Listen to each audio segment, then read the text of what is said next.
Engañé a mi esposo con el marido de mi hermana y años después explotó todo. A ver, esta historia no empieza con un escándalo, sino con una rutina que parecía ya armada. Fernanda, así le vamos a llamar, llevaba años con su esposo, Mauricio. Se conocieron de jóvenes, de esos amores que uno piensa que ya vienen con final feliz incluido. Y sí, se casaron, pero justo cuando empezaban su vida juntos, él se tuvo que ir de comisión militar. Primer error, pensar que el amor solito aguanta distancias largas y silencios prolongados. La cosa es que Fer no estaba lista para la ausencia. No sabía cómo se vive con el eco de una casa vacía. Se sintió abandonada, aunque sabía que no era culpa de él. Y ahí fue donde la regó. Porque cuando su cuñado, el esposo de su hermana, Karina, se ofreció a ayudarle con unas reparaciones en el patio, ella aceptó. Y no solo el martillo fue lo que usaron, también le dieron vuelo al faje. Una cosa llevó a otra, y aunque se juraba a sí misma que no iba a pasar de ahí, la verdad es que sí pasó. Varias veces. Y lo más triste es que eso ni siquiera fue lo peor. Lo feo fue que Karina, su hermana, se enteró no por una confesión honesta, sino porque el tipo en cuestión le contagió algo. Y eso destapó toda la cloaca. Fer cortó con el cuñado cuando vio que ya estaba jugando con fuego de verdad. Se dijo a sí misma que eso no volvería a pasar, que tenía que reparar lo que había dañado. Se esforzó por ser buena esposa, buena hermana, buena todo. Pero pues, lo enterrado mal, termina saliendo. Años después, cuando Karina decidió separarse del tipo porque ya no aguantaba más sus engaños, él, por puro despecho, le soltó la bomba, que también se había metido con su hermana. Así nomás, como quien tira gasolina en un incendio. Ahí fue cuando la vida de Fernanda se le vino abajo como torre de cartas. Mauricio se enteró, agarró sus cosas y se fue a un hotel. Karina la bloqueó de todos lados, le dijo que estaba muerta para ella, y el resto de la familia, pues se dividió. Su mamá la fulminó por mensaje, su hermano le colgó el teléfono, y solo su papá le habló con cariño. Le dijo que aunque la había regado gacho, no era una mala persona, que todos cometemos errores. Eso fue lo único que la mantuvo respirando ese día. El martes amaneció con esa sensación que uno tiene cuando va a recoger un examen que no estudió, no más que en lugar de un salón, era una salita con 2 sillones y una terapeuta con cara amable, pero ojos que te ven hasta el fondo. Fernanda llegó primero. Se sentó derechita, como si eso fuera a compensar todo. Mauricio llegó unos minutos después, serio, con la mirada seca, como quien está cumpliendo una promesa que no quiere hacer pero tampoco quiere romper. Se saludaron con un hola que pesaba más que una despedida. La terapeuta se presentó, los hizo presentarse también, y les pidió que hablaran uno por uno. Fer fue la primera. No lloró, no se quebró, dijo las cosas como quien ya no tiene nada que perder. Aceptó lo que hizo. Dijo que no tenía justificación, que sí, que lo extrañaba cuando se fue, que se sintió sola, pero que eso no le daba permiso de cruzar la línea. También dijo que desde entonces había cambiado, que había entendido muchas cosas, y que no buscaba que él la perdonara en ese momento, sino que supiera que estaba ahí para reparar, no para esconderse. Mauricio la escuchó sin parpadear. Cuando le tocó hablar, dijo que lo que más le dolía no era el engaño en sí, sino que lo había hecho con alguien tan cercano, que mientras él mandaba cartas y se aferraba a volver con bien, ella estaba enredada con alguien de su familia, que se sintió traicionado por 2 lados al mismo tiempo, y que eso era algo que no sabía cómo acomodar en su cabeza. La terapeuta no interrumpió mucho. Les hizo preguntas justas, sin regaños ni culpas. Les pidió que hablaran de cómo eran antes, de cuándo fue la última vez que se rieron juntos sin pensar en el pasado, de qué era lo que todavía los hacía quedarse ahí, sentados frente al otro. Y fue ahí cuando Mauricio, sin buscarlo, soltó una verdad que los sacudió a los dos. No sé si todavía te amo, pero sí sé que no quiero dejar de intentarlo. Esa frase fue como una pequeña grieta en un muro, pero suficiente para que Fernanda respirara por primera vez en días. No lloró frente a él, pero sí se le notó el nudo en la garganta. Al final de la sesión, la terapeuta les dejó una tarea. Cada quien tenía que escribir una carta, no para leerla en voz alta, sino para entregarla la siguiente vez. Una carta donde dijeran todo lo que sienten hoy, sin filtros, sin adornos, sin miedo a cómo lo va a tomar el otro. Como terapia, no como argumento. Y cuando se despidieron afuera del consultorio, no hubo abrazo, ni beso, ni roce de manos. Pero hubo un nos vemos que, para como estaban las cosas, ya era mucho. Esa semana, Fernanda se la pasó con la libreta encima. La abría, escribía 2 líneas, las borraba. Luego nada. Se le iba el tiempo viendo por la ventana, como si la calle supiera qué poner en la carta. Porque escribir desde la culpa no es tan difícil. Lo difícil es no escribir solo para que te perdonen, sino para que te entiendan. Una noche se sentó con su papá en la cocina. Él se preparaba un cafecito, y ella, sin saber cómo empezar, le dijo: ¿Tú qué escribirías si hubieras fallado tan feo? El señor ni se inmutó. Revolvió el azúcar y le dijo: Yo no escribiría para limpiar mi nombre. Escribiría para que el otro sepa que todavía lo valoro, aunque yo haya sido el que metió la pata. Porque cuando uno rompe algo, no se trata de que te crean que fue sin querer, sino de demostrar que te importa recomponerlo, aunque no te quede igual. Y con eso, Fernanda por fin se animó. Escribió una carta donde no hubo promesas eternas, ni frases bonitas, ni discursos de he cambiado. Escribió cómo se sintió al ver la casa vacía, cómo confundió necesidad con deseo, cómo se odió cada vez que recordaba lo que había hecho. Le pidió perdón, no por lo que él había sentido, sino por haberle fallado como compañera cuando más la necesitaba. Le dijo que no esperaba que la amara igual, pero que quería ser alguien digno, aunque ya no fueran pareja. Del lado de Mauricio, bueno, él fue más reservado. No habló con nadie, no consultó a nadie, pero se metía al estudio, cerraba la puerta, y salía con los ojos hinchados.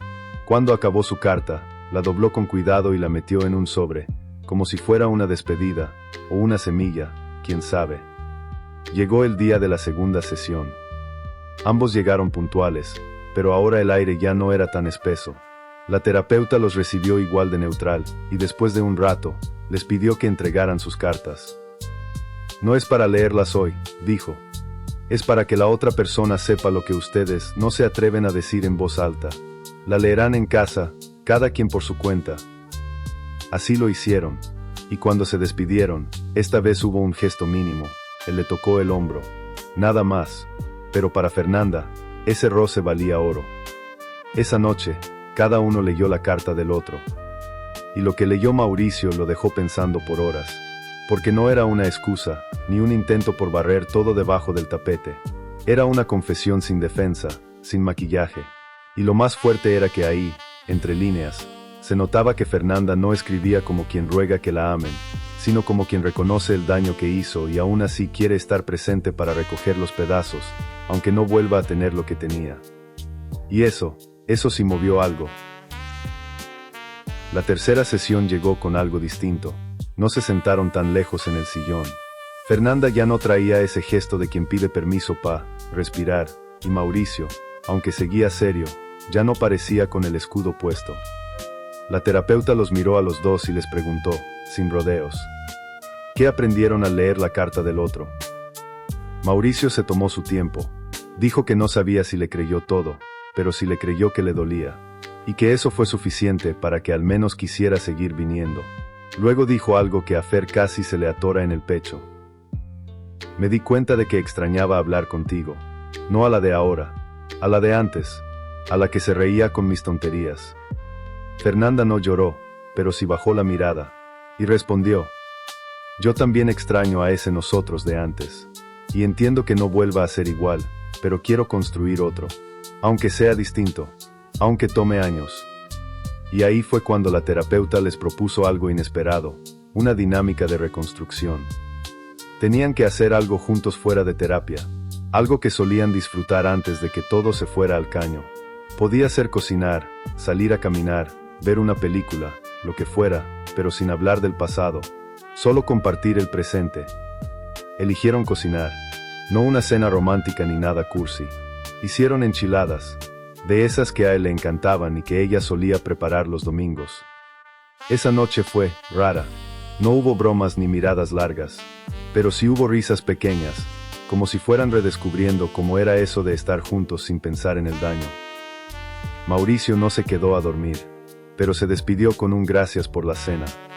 Y aunque no lo dijo con tono cálido, sí lo dijo sincero.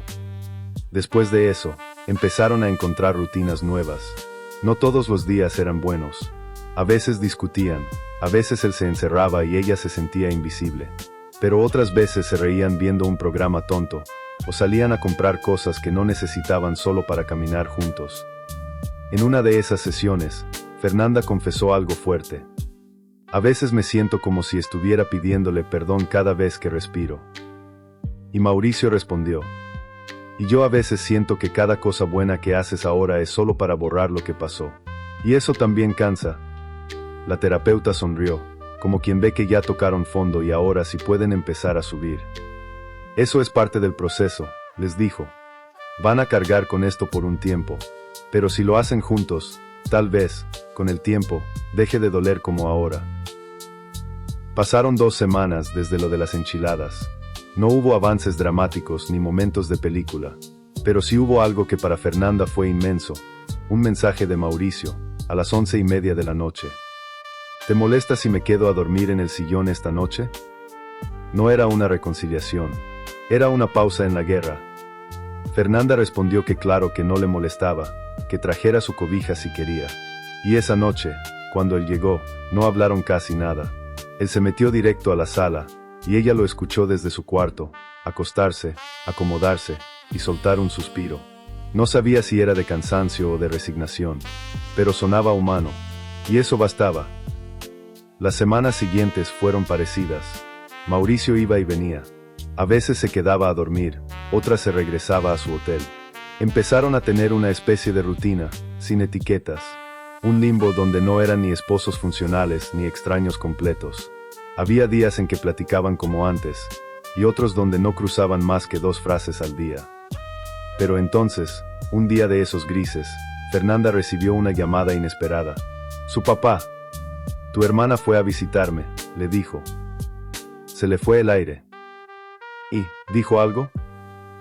Poco, pero escuchó. Me dejó hablarle de ti. No respondió gran cosa, pero no se levantó ni se fue. Solo eso. Pero para mí ya es ganancia. Fernanda no quiso ilusionarse, pero esa noche, por primera vez desde que todo explotó, se permitió escribirle un mensaje a Karina. Uno cortito, no decía perdón ni por favor. Solo esto. No espero que me respondas. Solo quería que supieras que sigo aquí, y que siempre voy a querer volver a ser tu hermana, si algún día eso es posible. Nunca supo si lo leyó. El doble check azul se activó, pero no hubo respuesta, y tal vez eso era lo que tocaba, porque no todo se arregla con palabras. Algunas heridas necesitan silencio, y otras, distancia. Del lado de Mauricio, el avance fue más lento, pero firme. Empezaron a hacer terapia una vez a la semana.